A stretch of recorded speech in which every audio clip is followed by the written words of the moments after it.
I'm Natalie Carter, 32, a marketing strategist at Vanguard Tech in Port Haven, Oregon, where the Pacific's waves crash against cliffs as relentlessly as my thoughts. My life orbits around my best friend, Ethan Brooks, the CFO of our company and the one constant in my chaotic world. We've been inseparable since college, sharing late-night pizzas, bad breakup stories, and a pact to never let romance ruin us. But lately, his hazel eyes linger too long, and my heart betrays our vow, stirring a desire I can't name. Today, as I sit in my office, the rain streaking the glass like tears, I'm haunted by a secret I uncovered. A file on my desk hinting at embezzlement within Vanguard, with Ethan's signature on it. The office is quiet, most staff gone for the weekend, but Ethan's still here, his tie loosened, his sleeves rolled up, revealing forearms that make my pulse quicken. "Nat, you okay?" he asks, leaning against my doorframe. His voice warm like the coffee he hands me. I force a smile, tucking the file away, my fingers trembling. "Just tired," I lie, but his gaze narrows, seeing through me as always. "Meet me at the cliffside tonight," he says, his smile teasing. "We need a break." I nod, the promise of our usual haunt, a cozy bar overlooking the ocean, stirring a mix of comfort and unease. At the cliffside, the air smells of salt and whiskey, the jukebox playing a soft ballad that mirrors my mood. Ethan's laughter fills the space, his hand brushing mine as he passes me a drink, the contact sending a shiver through me. Mia Larson, our mutual friend and Vanguard's HR manager, joins us, her dark curls bouncing as she teases Ethan about his workaholic tendencies. Her brown eyes catch mine, sensing my tension. "You're off tonight, Nat," she whispers when Ethan steps away. "Is it the merger rumors?" I shake my head, unwilling to share the file's contents. Ethan's name tied to missing funds, a betrayal I can't fathom. The merger with Horizon Enterprises has Vanguard buzzing, but the file suggests someone skimming profits, and Ethan's signature is a damning clue. I want to confront him, but his smile as he returns, his hand grazing my shoulder, ignites a warmth I can't ignore. "Dance with me," he says, pulling me to the small dance floor, the music slow and intimate. His hands settle on my waist, my breath catching as our bodies sway, the space between us shrinking. "You're hiding something," he murmurs, his lips close to my ear, his cedar cologne wrapping around me. I want to spill everything, the file, my fears, my feelings, but fear holds me back. "Just work stress," I say, my voice shaky, his touch stirring a forbidden longing. Back at my apartment, the rain pounds harder, mirroring my turmoil. I open my laptop, digging into the file's digital trail, and find encrypted emails linking the embezzlement to an offshore account. A text from an unknown number chills me. "Stop digging, Natalie, or you'll regret it."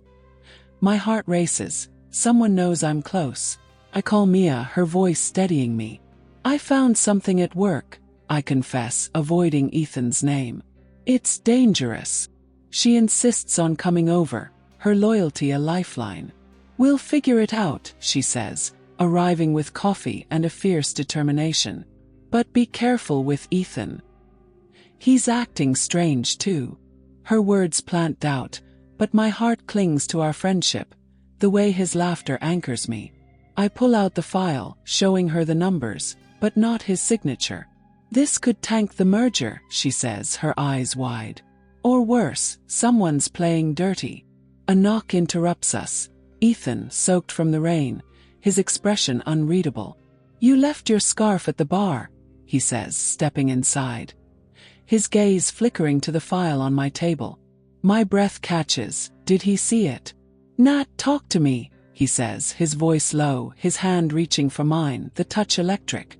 I pull back, fear and desire warring within me. "Not now," I say, my voice trembling, and he leaves, his eyes dark with something unspoken.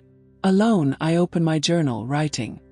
Ethan's my safe place, but this file changes everything. His touch tonight felt like a promise. But what if he's the danger? Mia's worried, and so am I. The text's warning echoes, and I wonder if our friendship can survive the secrets between us. As the rain falls, I feel the weight of his gaze, the pull of his nearness, and the shadow of betrayal looming. What would you do, reader, when the one you trust most might break your heart? The rain hasn't stopped in Port Haven, Oregon, its relentless patter against my apartment windows mirroring the turmoil in my chest. The file I found, with his signature on documents tied to embezzled funds, sits like a stone in my gut, clashing with the warmth of his touch last night at the cliffside. His hand on my waist as we danced, his breath against my ear, stirred a desire I've fought for years, threatening our college pact to keep things platonic.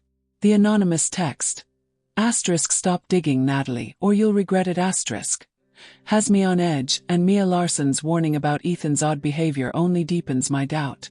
As I sip coffee, the bitter taste matching my mood, I wonder if our friendship can survive the secrets piling between us.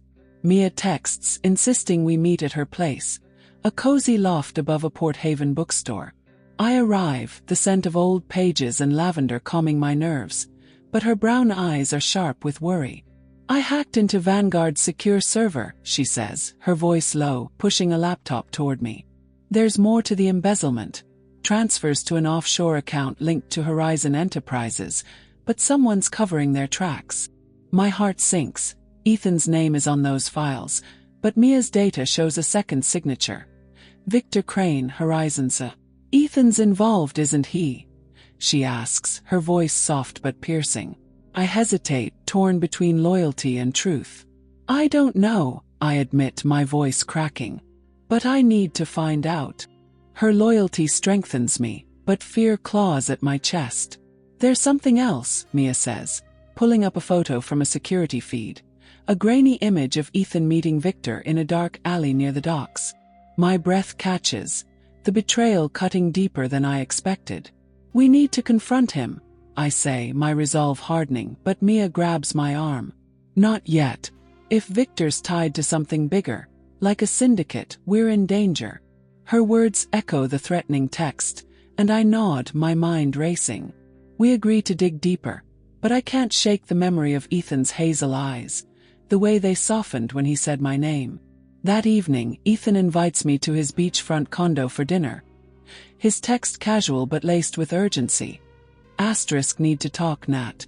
Just us." My heart pounds as I drive through the rain. The oceans roar a backdrop to my nerves. His condo is warm, lit by candles, the scent of rosemary and wine filling the air. He's in a black sweater, his hair tousled, and the sight of him stirs a longing I can't suppress. "You've been distant," he says, pouring me wine, his fingers brushing mine, sending a shiver through me. "What's wrong?" His voice is gentle, but the file burns in my mind, and I can't hold back. "I found something, Ethan," I say, my voice trembling. "Your signature on documents, embezzlement. Are you stealing from Vanguard?" His face pales, his glass clinking against the counter. "Nat, it's not what you think," he says, stepping closer. His cedar cologne wrapping around me. "Victor forged my name to frame me. I've been investigating him, trying to protect the company. And you?" His eyes search mine, raw with sincerity, but doubt lingers. "Then why meet him in secret?" I ask, showing him Mia's photo. He freezes, pain flashing across his face. "I was trying to get proof," he says, his hand reaching for mine, the touch electric. "I didn't want you involved." The air between us crackles, his nearness overwhelming. I want to believe him, but another text buzzes. "You're too close, Natalie. Back off." My heart races, and I show him the screen, his jaw tightening. "They're watching us," he says, pulling me close, his hands on my shoulders, steady but desperate. "I won't let them hurt you." His breath is warm against my cheek, and I lean into him, our lips inches apart, the forbidden pull of our friendship breaking. "Ethan," I whisper, my voice husky, "this could ruin us." He nods, his forehead touching mine. "Or save us," he murmurs, and the tension snaps. His lips brushing mine, soft and searching, igniting a fire I can't quench. A crash outside startles us. A brick through his window, a note tied to it. Stop or she's next. Ethan shields me, his body tense, and calls Deputy Nate Sullivan, a local cop Mia trusts. Nate arrives, his badge glinting, and takes the note, promising to trace it. Mia rushes in, her face pale, having seen a black SUV speed away. "This is bigger than we thought," she says, her eyes on me. "You're in deep, Nat." I cling to Ethan's hand, his warmth my anchor, but fear and desire war within me. In my journal I write, Ethan's kiss was a promise, but the threats are real. Mia's scared and I'm torn, love or betrayal. As the rain falls, I feel his touch linger, the danger closing in. What would you risk, reader, for a love that could destroy you? The fog rolls in off the Pacific, cloaking Port Haven in a veil of mystery that mirrors the turmoil in my heart. But our friendship is unraveling under the weight of secrets. A file with his signature tied to embezzled funds, a threatening note crashing through his window, and a kiss that broke our pact to keep things platonic. His claim that Victor Crane, Horizon Enterprises framed him for the theft rings true, but the anonymous texts, stop or she's next and Mia Larson's photo of Ethan's secret meeting keep doubt alive. As I stand in my apartment, the rain's rhythm a restless echo. I'm torn between the heat of his touch and the chill of betrayal. Mia calls, her voice urgent. "Meet me at the docks," she says. "I found something. Bank records linking Victor to a local syndicate." My heart races. Her freelance hacking has dug deeper than I dared. I drive to the Port Haven docks, the air heavy with salt and diesel, the fog obscuring the cranes looming like ghosts. Mia's waiting by a warehouse, her dark curls damp, her brown eyes fierce.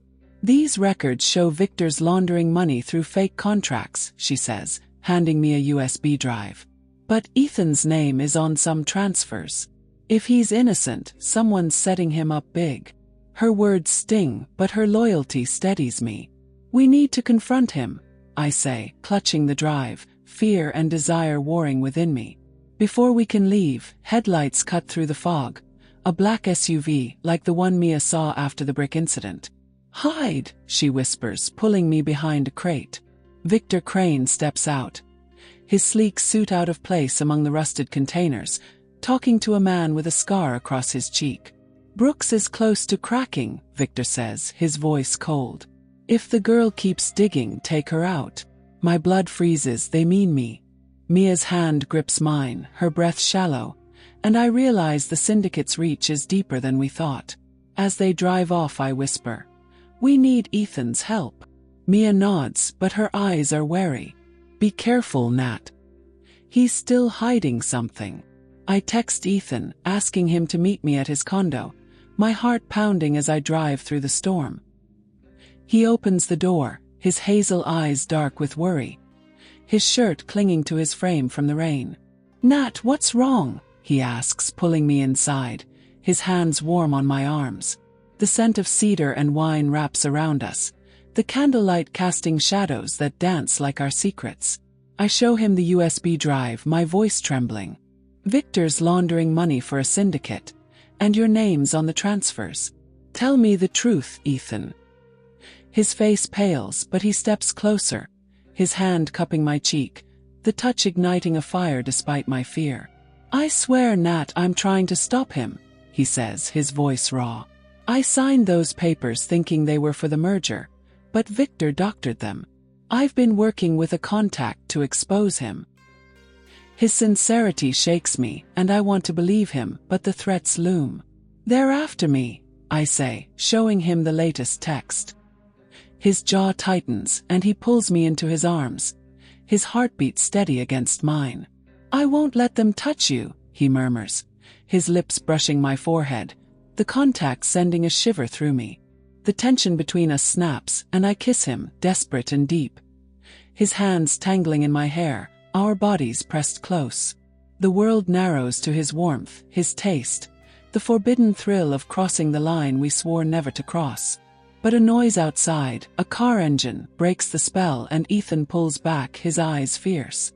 "Stay here," he says, grabbing a flashlight. He steps onto the balcony, and I follow, fear overriding caution. A figure in a hoodie lurks near his car, spray painting a warning.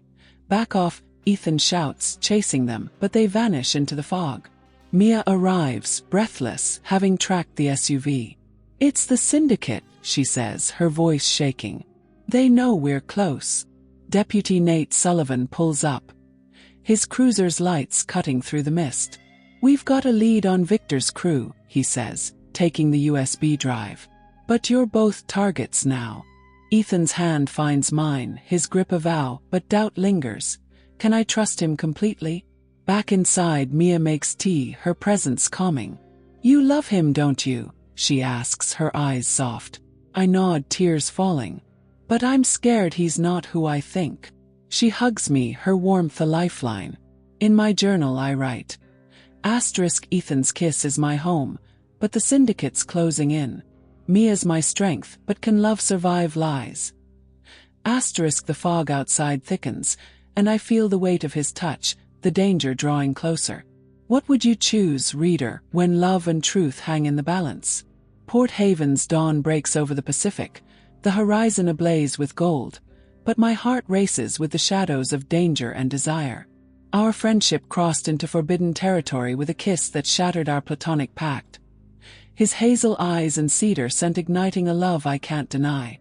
But a file with his signature tied to embezzled funds, anonymous threats. Stop or she's next asterisk. And a syndicate linked to Horizon Enterprises' Victor Crane have turned our bond into a battleground. Mia Larson, my fierce friend and Vanguard's HR manager, uncovered bank records proving Victor's money laundering, but last night's vandalism at Ethan's condo confirmed we're targets. As I stand in my apartment, the fog outside as thick as my fear, I know today will decide if love can conquer betrayal. Mia meets me at Seaside Brew, the coffee shop's warmth a stark contrast to the chill of our mission. "Nate's got a plan," she says, her brown eyes steady, handing me a burner phone. "We're setting a trap for Victor at the docks tonight." Deputy Nate Sullivan, our ally, has been tracking the syndicate and Ethan's evidence, files he gathered to expose Victor, gives us a shot at ending this. But Mia's gaze softens. "You love Ethan, don't you?" she asks, her dark curls framing her concern. I nod, my throat tight. "More than I should," I admit, the memory of his kiss, desperate, electric, still burning. "Then trust him," she says, squeezing my hand, her loyalty my anchor. Ethan calls, his voice tense. "Meet me at Vanguard. We're ending this." I arrive at the office, the glass walls reflecting the storm in my heart. He's waiting, his black sweater hugging his frame, his eyes locking onto mine with a fierceness that steals my breath. "I've got everything we need," he says, showing me a USB drive with Victor's forged contracts and syndicate communications. "But it's dangerous, Nat. I need you safe." His hand cups my cheek, his touch igniting a fire, and I lean into him, our lips brushing, a promise in the quiet.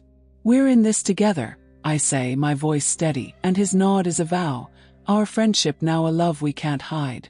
Nate's sting is set for the docks, where Victor expects a final payoff to seal the merger. I wear a wire, my heart pounding as Ethan and I pose as negotiators, the warehouse's damp air heavy with diesel and fear. Victor arrives, his smirk chilling, flanked by the scarred man from Mia's photo. "You're persistent, Brooks," he sneers, eyeing me. "But your girlfriend's a liability." Ethan steps in front of me, his body a shield. "You're done, Victor," he says, his voice steel. Mia, hidden nearby, signals Nate, and as Victor brags about his cartel ties, the wire captures every word. But a glint of metal catches my eye. The scarred man pulls a gun, aiming at me.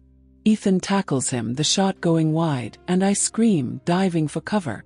Nate's team storms in, sirens blaring, cuffing Victor and his accomplice. Mia rushes to me, her face pale but fierce. "You're okay," she says, hugging me, her warmth grounding me. Ethan's bleeding from a grazed arm, but his eyes find mine, raw with love. "I told you I'd keep you safe," he whispers, pulling me close. His kiss fierce and grounding, the world fading to us. Nate confirms the evidence is enough to dismantle the syndicate, but a final twist awaits. A note in Victor's pocket. "Check the merger's fine print, Natalie." Back at Vanguard, we dig into the merger contract, finding a hidden clause diverting funds to an offshore account. Victor's last play, implicating Ethan's assistant, Claire. She confesses, tearful, manipulated by Victor's threats. Ethan fires her but ensures she's protected, his compassion softening my heart. The merger is saved, Vanguard cleared, and my parents' debt is paid with Ethan's help. Mia hosts a celebration at the cliffside, her laughter binding us. Ethan and I steal a moment on the beach, the waves crashing softly. "I love you, Nat," he says, kneeling, a ring glinting under the stars. "Marry me, for real." Tears fall as I say yes, our kiss sealing a future we fought for. At Port Haven's Winter Festival, Mia toasts to Natalie, who found love in the shadows. Ethan's arm around me feels like home, and I add, to us, where truth shines brightest. Fireworks burst, and as we dance, a text from my brother, long estranged, arrives.